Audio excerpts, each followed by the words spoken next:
Bismillahirrahmanirrahim. Assalamualaikum warahmatullahi wabarakatuh. Saya Fajar Isnanto, NPM 181506115, akan melakukan analisis perencanaan manajemen risiko teknologi informasi menggunakan standar ISO 31000 pada PT Angkasa Pura I Surabaya. Materi ini saya ambil dari tugas akhir yang saya dapatkan dari internet, yaitu dari saudara Mas Randito Ananda Pratama dari STKOM Surabaya dengan judul yang sama, yaitu Perencanaan Manajemen Risiko TI menggunakan ISO 31000 pada PT Angkasa Pura I.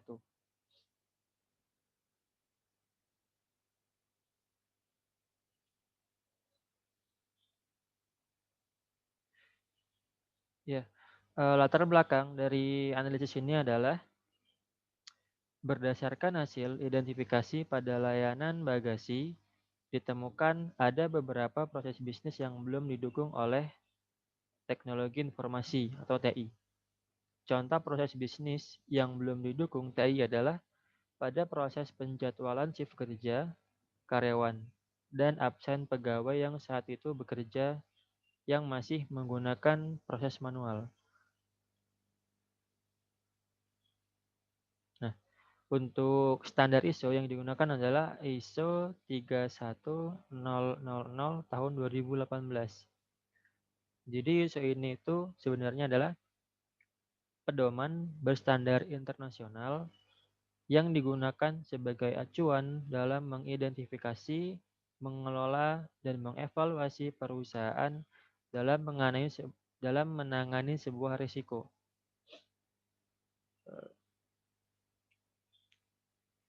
Perumusan masalah yang didapat dari analisis jurnal tadi adalah yang pertama, yaitu bagaimana menentukan kebijakan organisasi terkait dengan manajemen risiko TI.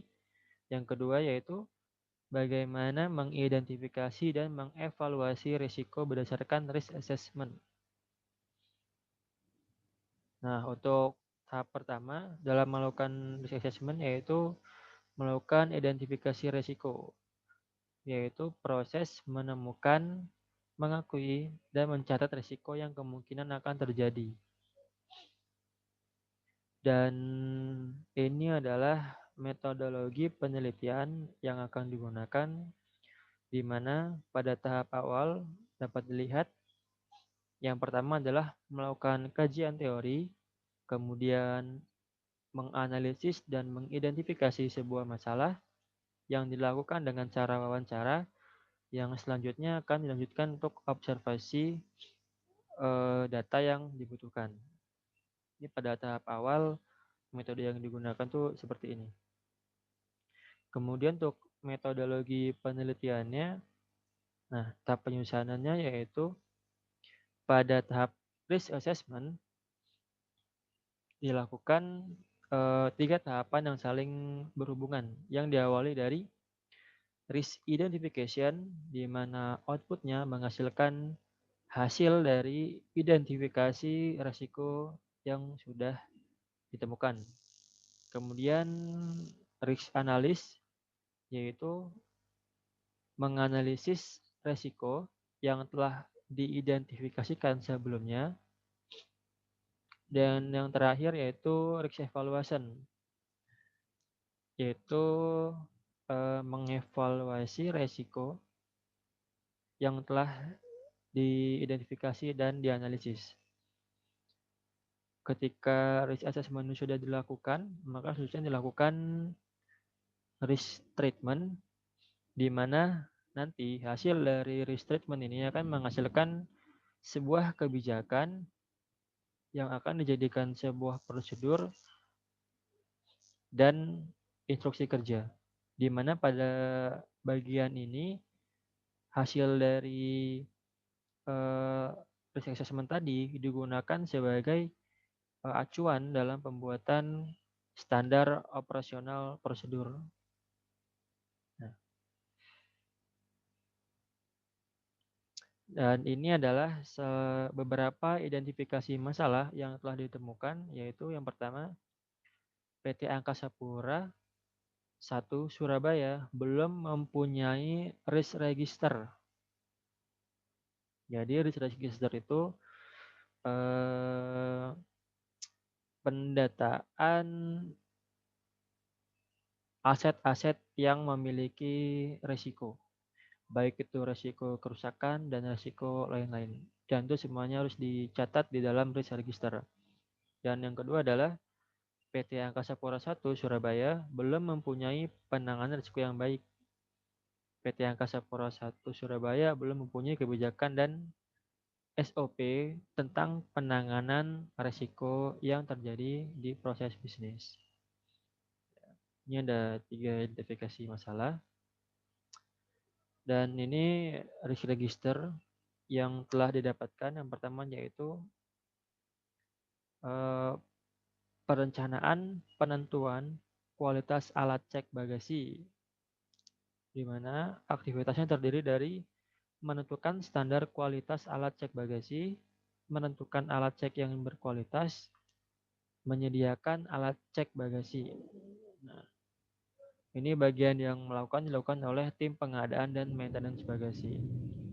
Yang kedua, pengendalian bagasi, mempersiapkan alat cek bagasi, penjadwalan shift kerja karyawan, pengecekan data penerbangan penumpang, pemeriksaan barang bagasi sesuai dengan SOP. Dilakukan oleh tim maintenance bagasi. Dan yang ketiga ada pendistribusian barang ke pesawat, di mana aktivitas ini terdiri dari pembuat tata cara penyusunan barang pada bagasi, melakukan penyusunan barang bagasi sesuai SOP, pengantaran barang ke pesawat, dan dilakukan oleh tim operasional bagasi. Dan yang terakhir, ada awareness bagasi handling, membuat ketentuan barang yang dapat masuk bagasi, melakukan bimbingan dalam penggunaan bagasi, dan dilakukan oleh tim operasional bagasi. Dan ini untuk fasilitas bagasi, ada seperti alat-alat timbang digital sebanyak 16 buah, alat pengantar bagasi 14 mesin, dan mobil pengantar bagasi ada sebanyak 12 buah. Dan untuk sumber daya manusianya ini yang pertama ada kepala bagian operasional 1 orang, wakil kepala bagian operasional 1 orang, karyawan bagian operasional sebanyak 14 orang, dan support operasional itu sebanyak 7 orang. Ya, mungkin itu adalah hasil analisis yang dapat saya berikan. Saya akhiri. Wassalamualaikum warahmatullahi wabarakatuh.